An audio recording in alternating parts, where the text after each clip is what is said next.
Hello, hello mga higala. Tapos na yung surgery ko sa lungs. Pero bigla, nahihirapan ako huminga.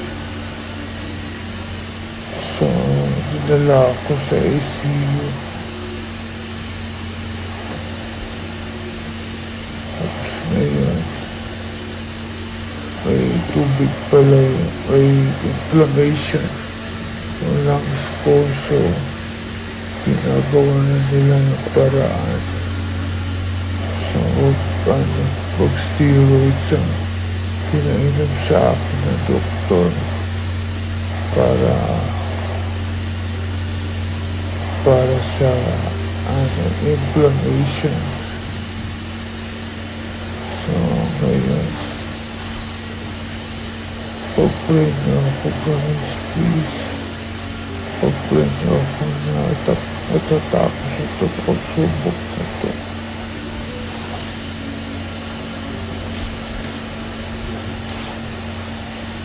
Pag-pray na ako. Mercy Sunot ng Aegis, pumanaw na sa edad na 48. Sa Pebrero 1 at 2, 2025 ay nakatagdang ganapin ang pre-Valentine concert na may titulong Halik sa Ulan ng Pinoy rock band ng Aegis. Pero hindi na kumpleto ang grupo dahil sa pagpanaw ng isa sa mga lead vocalist na si Mercy Sunot.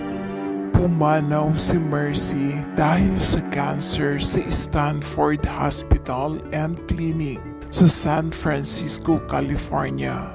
Noong gabi ng November 17, 2024, November 18 ng umaga sa Pilipinas. Siya ay 48. Kinumpirma ng Aegis sa pamamagitan ng kanilang official Facebook page ang malungkot na balita. Nakasaad dito, "It is with heavy hearts that we share the news of the passing of Mercy, one of the beloved vocalists of Aegis band. She bravely fought her battle with cancer, but has now found peace and rest. Mercy's voice wasn't just a part of Aegis. It was a voice that brought comfort, joy, and strength to so many. She has touched countless lives, inspiring fans and lifting spirits with every song she sang.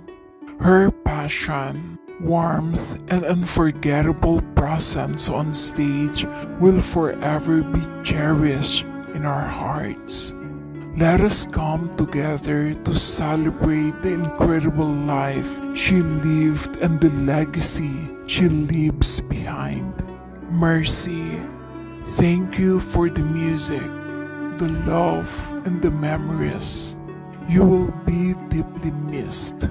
Nagpahayag din ng dalamhati ang kanyang kapatid at kapwa Aegis member na si Juliet Sunot sa Facebook post nito. Nakasaad dito, "The hardest things I've ever done. I wear a mask from day to day and try to cope in my own way. I'll miss you till we meet again and long for you each day. Till then, there's now a hole no one can fill within my heart." Ilang malalapit ding kaibigan ng Aegis ang nag-post sa Facebook tungkol sa pagpanaw ni Mercy. Mensahe ni Armida Dumalante, "Our hearts go out to the Sunot family and the Aegis band as we celebrate the remarkable life of Mercy Sunot, an extraordinary vocalist. Her passing is deeply felt and leaves us in awe."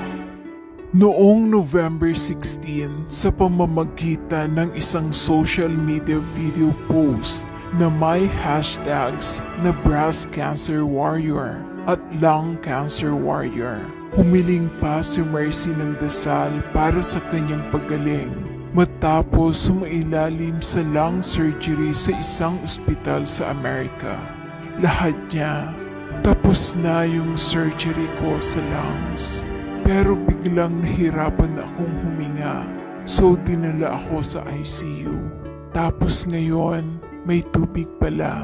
May inflammation yung lungs ko. So ginagawa na nila ng paraan. Dasal ang hiling ni Mercy para matapos na ang mga pagsubok sa kalusugan na kanyang pinagdaraanan.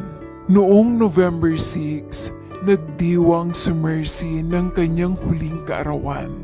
Sa pamamagitan pa rin ng isang video post, ikinuwento niya ang lungkot na nararamdaman dahil nag-iisa lamang siya sa Amerika para magpagamot. Malungkot na saad ni Mercy, "It's my birthday today."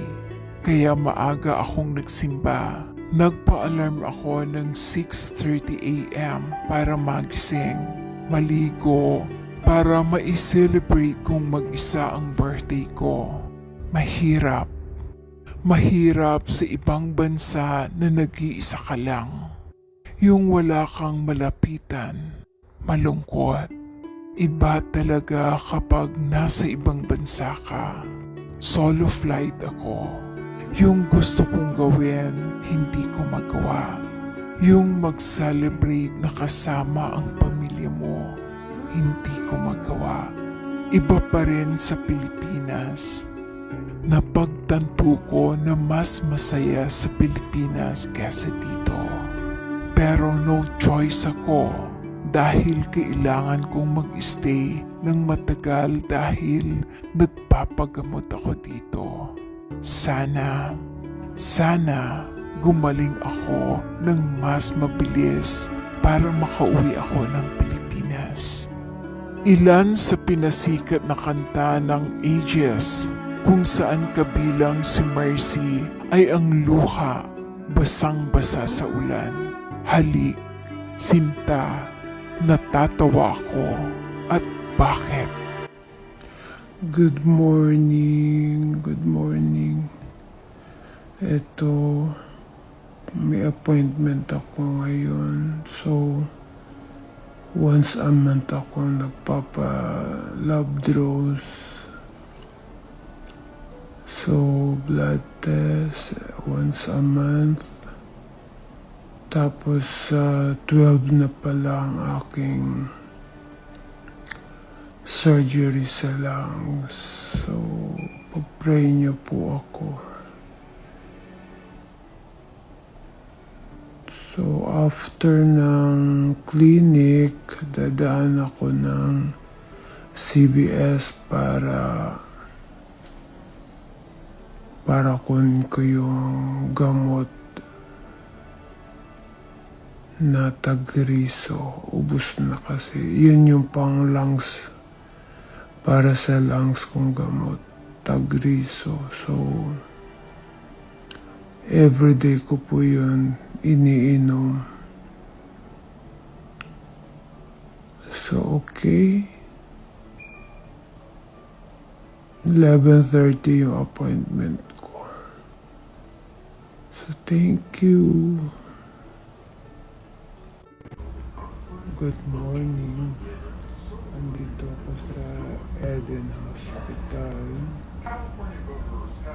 Meron akong schedule ngayon for MRI sa breast.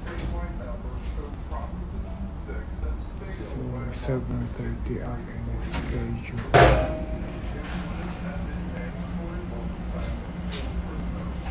So, waiting na lang ako tawag yung tapos na ako mag-check-in. So,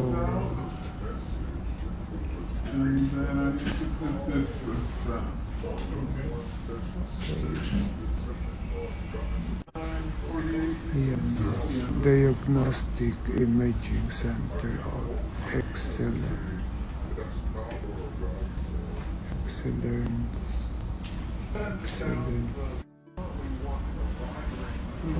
So, waiting na lang ako dito.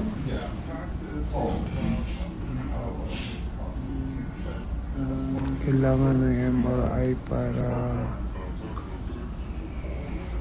alaman kung tatanggalin na yung bukol, kung lumiit na ba siya.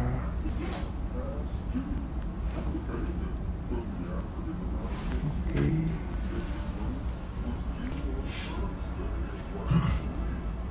Bye. Good morning mga higala. So it's my birthday today. Kaya maaga akong nagsimba. So 8:30 nagising ako nagpa-alarm ako ng 6:30 para magising, maligo, para i-celebrate kong mag-isa ang birthday ko. Mahirap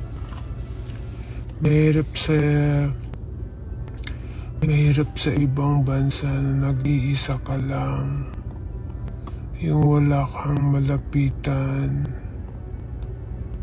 malungkot, yung iba talaga pag nasa ibang bansa ka. Solo flight ako. Yung gusto kong gawin, hindi ko magawa.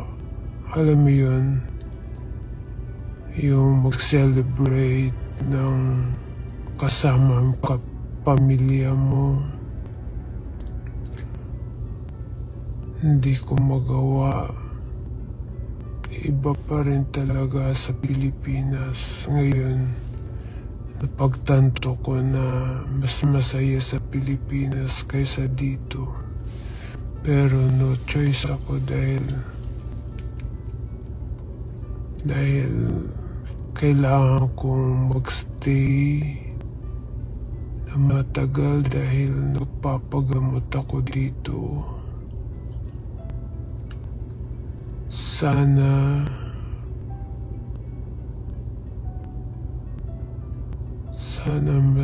gumaling ako ng mas mabilis para makauwi ako ng Pilipinas.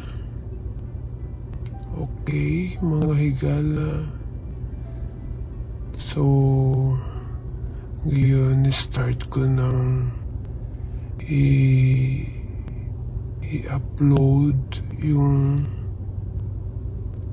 anong nangyayari sa akin. Nangyayari dito sa US. Hirap. Ang masasabi ko, one word, malungkot.